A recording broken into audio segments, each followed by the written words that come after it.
আমি রয়েছি এখন রাজধানীর ঢাকা মেডিকেলের যে বার্ন ইনস্টিটিউটের ইউনিটটি রয়েছে সেই ইউনিটের সামনে এবং জানিয়ে রাখি আজ সকাল ভোর ৫টা নাগাদ তারপরেই একই পরিবারে রাজধানীর আগারগাঁওয়ে যে স্টাফ কোয়ার্টার রয়েছে স্টাফ কোয়ার্টারে একই পরিবারের ৭ জন সহ মোট ৮ জন দগ্ধ হয়েছে।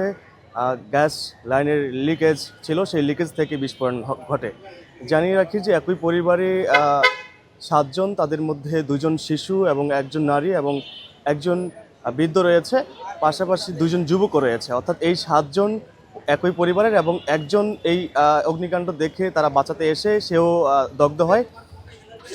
মূলত সকালে সেই পরিবারের যিনি নারী রয়েছেন তিনি রান্না করছিলেন ভোরে ৫টার দিকে। সেই ৫টার সময় রান্নার সময় এই বিস্ফোরণ ঘটে এবং শিশুসহ যারা রয়েছে তারা এই দৌড়াদৌড়িতেই তাদের বিভিন্ন জায়গায় তারা এই দগ্ধ হয় এবং তারা একই পরিবারের এই ৭ জন এই মুহূর্তে এই ঢাকা মেডিকেলের যে বার্ন ইউনিট রয়েছে সেখানে চিকিৎসাধীন রয়েছেন। তবে জানিয়ে রাখি শিশু ২ জন যে রয়েছে তাদের অল্প দগ্ধ হলেও যারা একজন নারী ছিলেন ২ জন, মূলত ২ জন নারীর মূলত গভীরভাবে তারা দগ্ধ হয়েছেন এবং ১ জন পুরুষ যিনি বৃদ্ধ সেও গভীরভাবে দগ্ধ হয়েছে। তবে ২ জন শিশু যারা যমজ শিশু এবং ২ জন যুবক তারা একটু কম দগ্ধ হয়েছেন। তারা আজকের মধ্যে রিলিজ পেয়েছেন এবং আগামীকাল তাদেরকে ডাক্তারের পরামর্শে চিকিৎসা নেওয়ার জন্য বলা হয়েছে। তবে ২ জন নারী এবং ১ জন পুরুষ যারা গুরুতরভাবে দগ্ধ হয়েছেন তারা এখন পর্যন্ত তাদের কি অবস্থা সেটি কিন্তু ডাক্তার জানায়নি। তবে যে ২ জন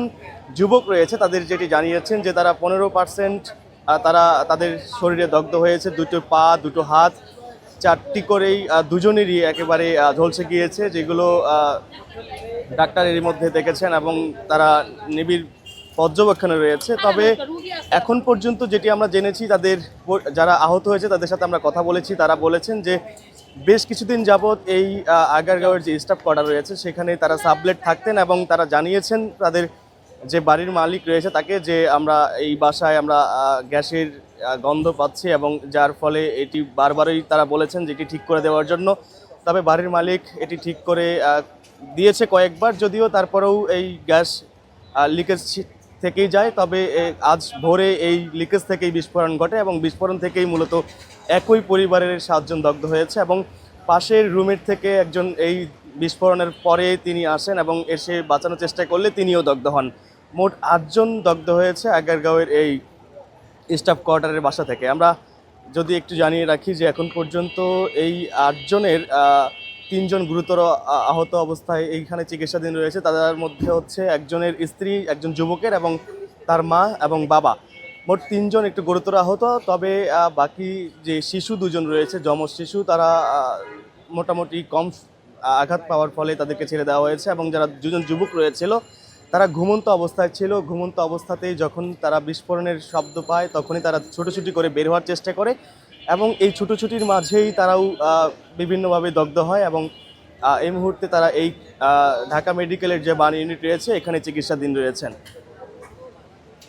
এখন পর্যন্ত যেটি জানা গিয়েছে যে তাদের এই ২ জন যুবক এবং ২ জন শিশু তাদের ৪ জনকেই ছেড়ে দেওয়া হয়েছে এবং আগামীকাল এসে ডাক্তারের পরামর্শে তাদের পরবর্তী চিকিৎসার জন্য বলা হয়েছে। তবে ৩ জনের অবস্থা এখন পর্যন্ত জানা যায়নি, তারা ভেতরে চিকিৎসাধীন রয়েছেন এবং এখন পর্যন্ত এই ছিল ঢাকা মেডিকেলের বার্ন ইউনিটের যে আজকের যে গ্যাস লিকেজ বিস্ফোরণের সর্বশেষ।